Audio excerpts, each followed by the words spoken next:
My name is Beverly Johnson. I was the first African-American to grace the cover of Vogue in August 1974. Some of you weren't even born, but I'll tell you, it was a very exciting career. I decided, my father was a steel laborer, my mother was a nurse. I have 4 siblings. I'm in the middle. I grew up in Buffalo, New York, on one of the Finger Lakes, Lake Erie, so we know all about snow and cold. And I wanted to go to college. I was an athlete, I was a swimmer. I swam on the all-black swim team in Buffalo, New York. And, you know, we were very serious, you know, as little girls. We had on our mother's bathing suits pinned up. And we had on our mother's bathing caps, you know, with the flowers all on top. And then we go to play like Lockport, and, you know, and they come marching in and they're racing red, white, and blue striped, you know, suits with the Speedo caps. But we didn't care. We got in there and we swam our little hearts out. And sometimes one of the girls swam right out of her bathing suits, but it didn't matter. It didn't matter. We were there to win. And I really think that that really taught me about discipline and competitiveness. So I never wanted to be a model. I was the ugly duckling, and you guys all say, yeah, they always say that to supermodels. But I have pictures in my book to prove it. And you're going to go, yeah, she was right. She was ugly. I put those pictures in here. You can't Google these pictures in this book. But I wanted to tell my story because in the African-American culture, my grandparents and great-grandparents, and because of our history with slavery and very, very tough times, they didn't really share their stories with us very much. We had to kind of pry it out of them. And I decided that I wanted to tell my story. And so I decided to talk about my childhood in the 70s and 80s. So you can imagine what that book is like, what this book is like. The 70s, I lost a lot of brain cells. But I tell you, I did go to Studio 54 one day, but I stayed 3 days. Seriously, 3 days. And you have to read about it in the book. But I decided that if I did my memoirs, I was going to talk about everything, warts and all. And it was really interesting for a little girl, you know, from Buffalo, New York, and, you know, having, you know, taken this path of modeling. You have to read about how it happened, because I was in school at Northeastern University. I really wanted to go to Northwestern, but I didn't get in. And I wanted to be a lawyer. And I had an incident at a boutique in Buffalo where this woman kept running around the store saying I should, you know, be a model, I should be a model. I thought she was really out of her mind because I was going to college like the rest of my sisters and brothers. And then when I got to school and I was teaching swimmer at the Roxbury YWCA for $28 a week, and I was going to stay there for the summer, I lost my job, I didn't have a job, and the girls from New York City, you know, in Boston, Northeastern, they said, why don't you just model? And I was like, what is this modeling thing? What is it? They said, they went and they got a magazine, true story. They opened it up and this girl was standing there with her hands on her hip. She said, they make $75 an hour. I said, for standing there with their hands on their hip? Are you kidding me?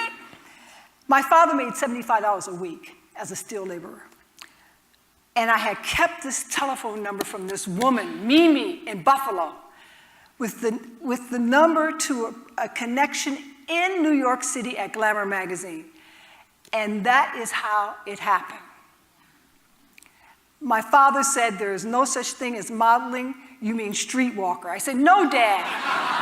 Dad, I don't believe that these women in this magazine are streetwalkers. I mean, they're models, they're making 70. So my mother, against my father's wishes, came to New York with me, and the rest is history. And honey, after that, I don't know what I was doing. I'll tell you why, because I was in a world way over my head. And I talk about that. I talk about the Halstons, the Andy Warhol, you know, the Keith Richards. I talk about, you know, drugs and rock and roll. I talk about being thin and that whole thing about being pencil thin as a model. We didn't drink water. We thought water was fattening. Seriously, if we saw a model drinking water, we'd be like, oh, no, she didn't drink that glass. That's her, that ain't me. And you couldn't get thin enough. I mean, it was very, very dangerous.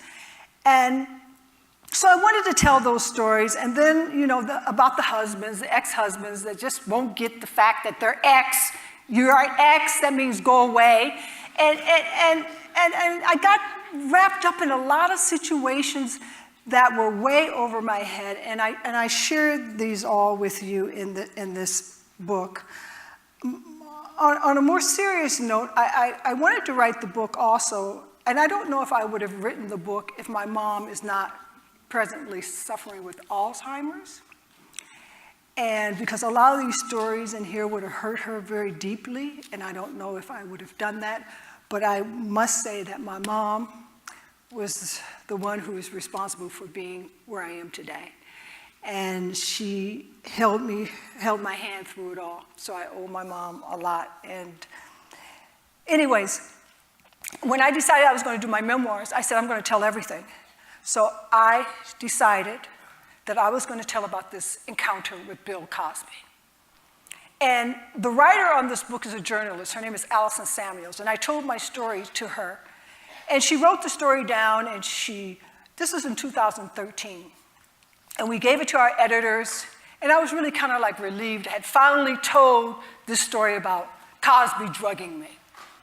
She really wasn't surprised, which I was surprised that she wasn't, because she's a journalist. She had heard these stories before. And anyway, so we took the editor said, we can't put this story in the book. This is a legal liability. We can't do that. I was like, oh, okay, well, I told my story. In 2014, in December, as most of you know, the women came out and they talked about Cosby drugging and raping them.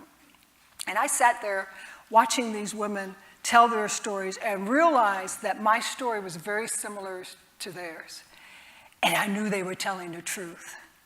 And they were being re-victimized and criticized and vilified, and I said I couldn't do it. My conscience and my principles made me write an article for Vanity Fair telling about my encounter with Cosby and how he had drugged me.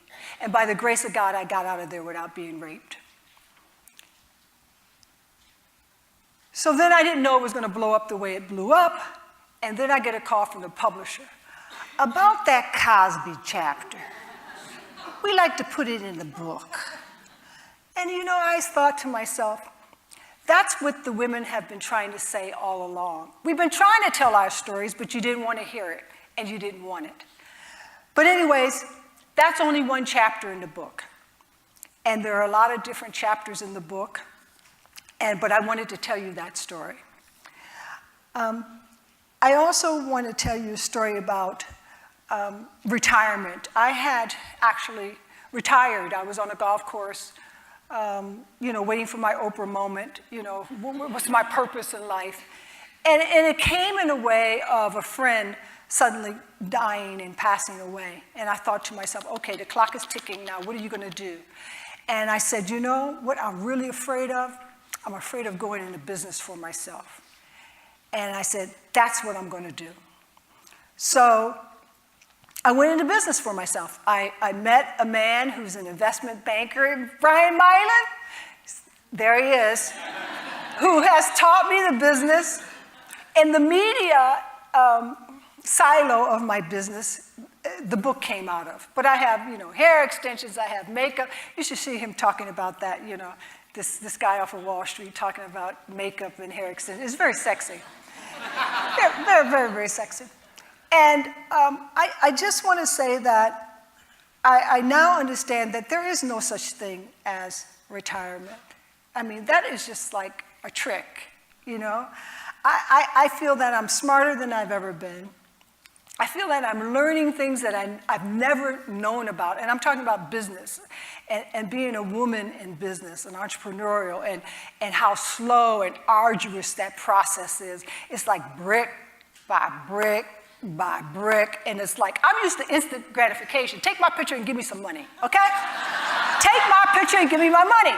But this is not that. It's like, really. But you know, what's really wonderful about it is when you sprinkle all these seeds, all of a sudden you see them growing. It's like, you get like this kind of like proud thing, you know, right? You know, I planted that, I did that, and guess what? You can't fire me because I wouldn't fire myself. It's mine. So I'm really on a wonderful journey. My daughter, I don't know if you guys know, she was a plus-size model, but she started off as a straight model, size 0. I never wanted her to model because when you read this book, you'll know why. But she, like most teenagers, that's exactly what she ran off and did. And she did it for about a year, and then she said she fainted in the elevator, and she said, you know what, Mom? I'm never going to let anybody tell me how I should look ever again. I was like, whoa, she's 18 years old. It took me to 40 before I could say that. Anyway, she went back to school. She got her BA and got her MBA, and then I got another phone call. Mom, are you pregnant? No, Mom, I'm not pregnant.